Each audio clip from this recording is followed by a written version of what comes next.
Merry Christmas. Feliz Navidad. Happy holidays. We're back again with High School Story. Let's continue, shall we?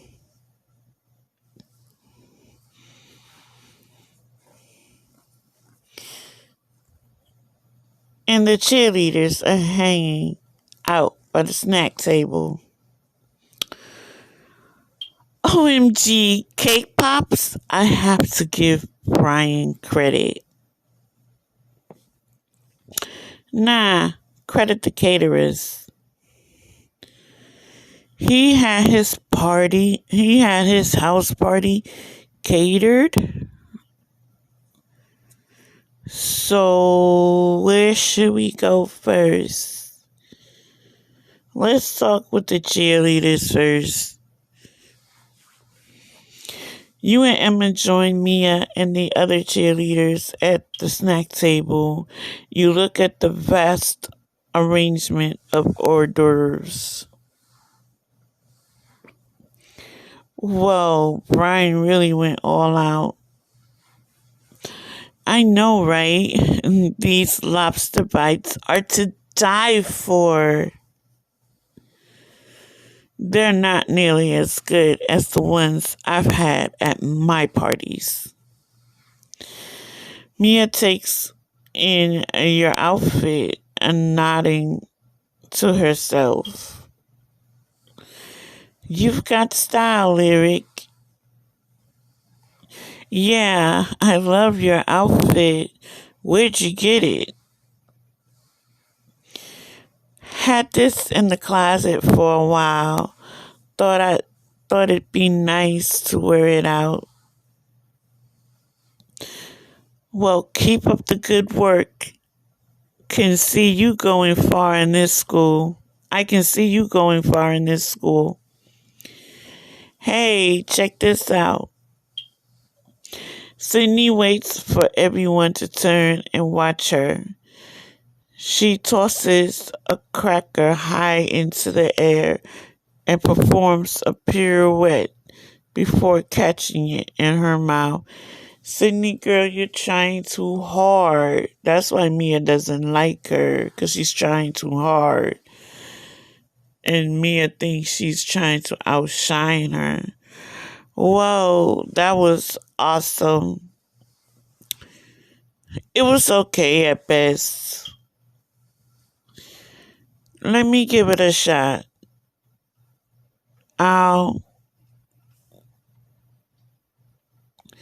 You stand back and spin around several times alongside the buffet table. Ta-da! I know it's not quite as cool as Sydney's, but no, it's great. I didn't know you were so talented. Yeah, bravo, Lyric. You think that's awesome? Stand back and watch this master at work. Mia takes one of the crackers and tosses it almost to the ceiling. She attempts to perform two pirouettes as the hors d'oeuvres comes falling down. But before she completes her second spin, the appetizer misses Mia's face and falls to the ground. Her face turns bright red as she looks around at the crowd. I could have had that. You were so close. You'll get it next time for sure. Nobody asked you, Little Miss Perfect. This is a waste of time anyway. Now excuse me, I've got better things to do.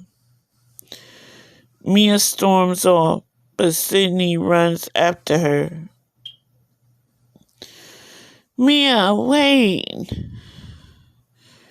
Is everything okay with Mia? Not really. Mia just broke up with her ex, Catherine. She's been really hard on everyone ever since. I heard it was a really messy breakup.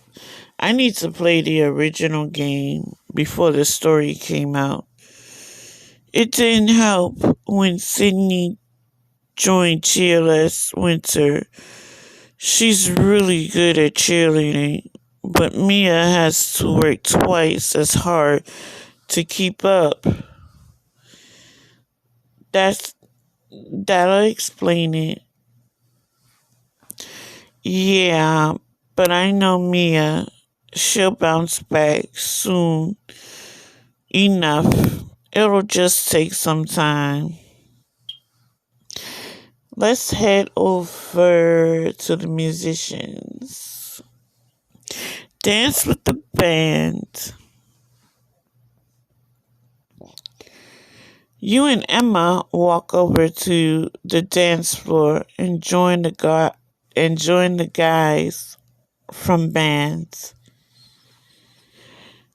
Thanks for joining us, and maybe you can teach Aiden here some moves. I have plenty of moves. Like what? Aiden awkwardly shuffles his feet. Aiden, let me show you some basic steps. You sway in tune with the rhythm. See, it's pretty simple. It's almost like playing an instrument.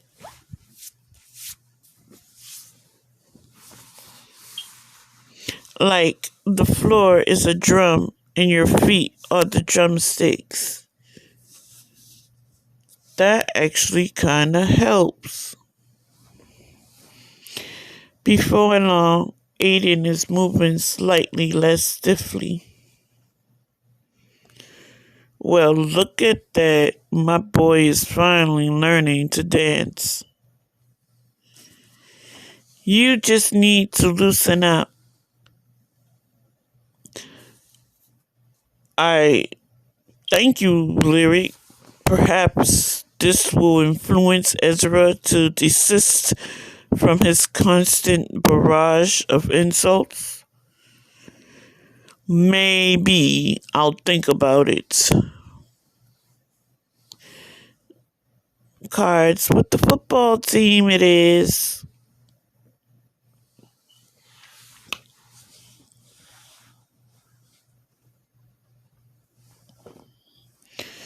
You and Emma join Caleb and the football players at the poker table.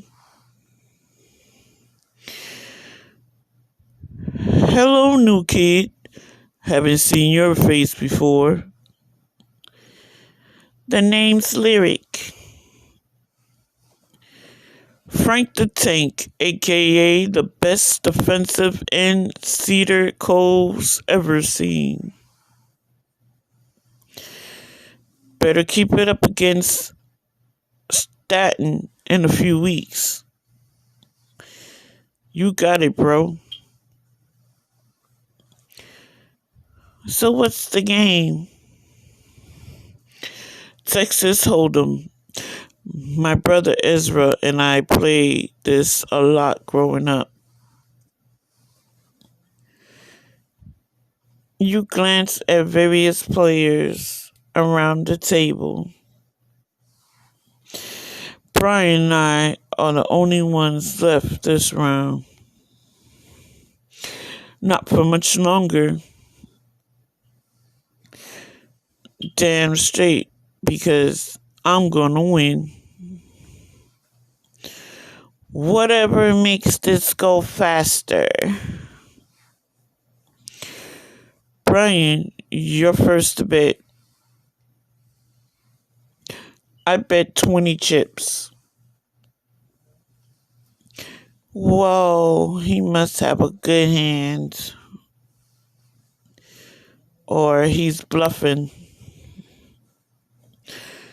What do you think, Lyric? You look at the the cards on the table. The flop is 2, queen, and 7, all hearts. The turn is the 6 of spades, and the river is an 8 of diamonds. Caleb lets you peek at his hand. The ace of hearts and the queen of diamonds.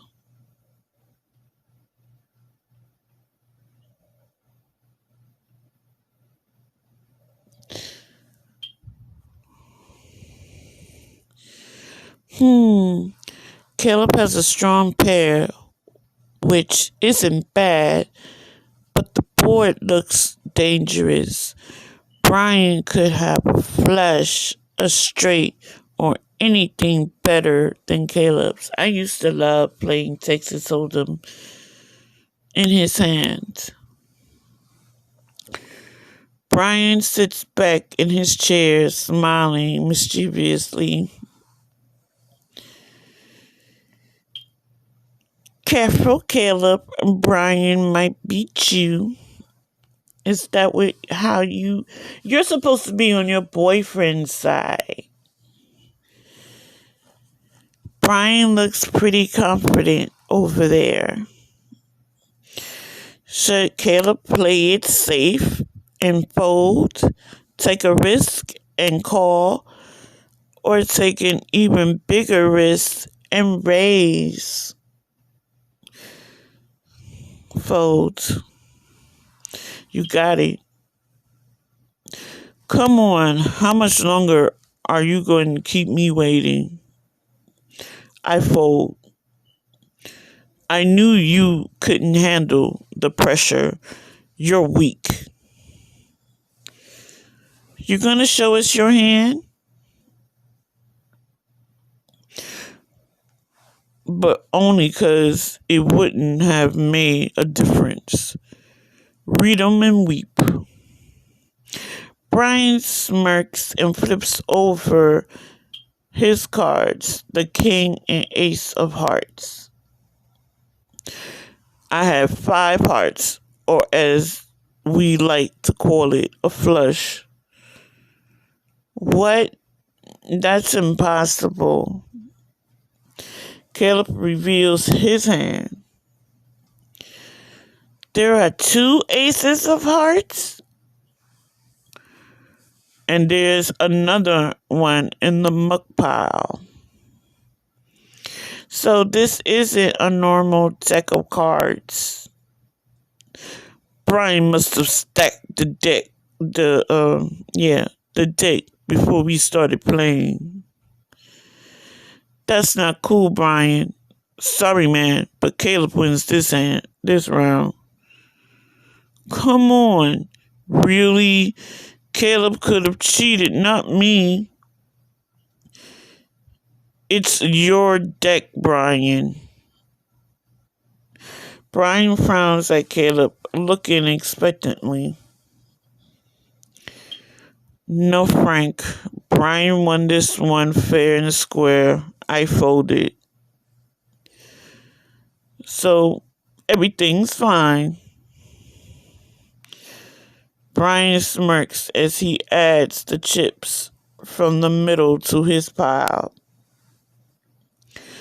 A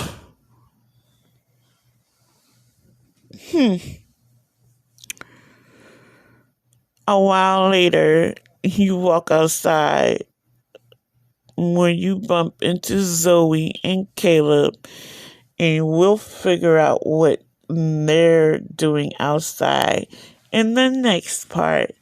Bye.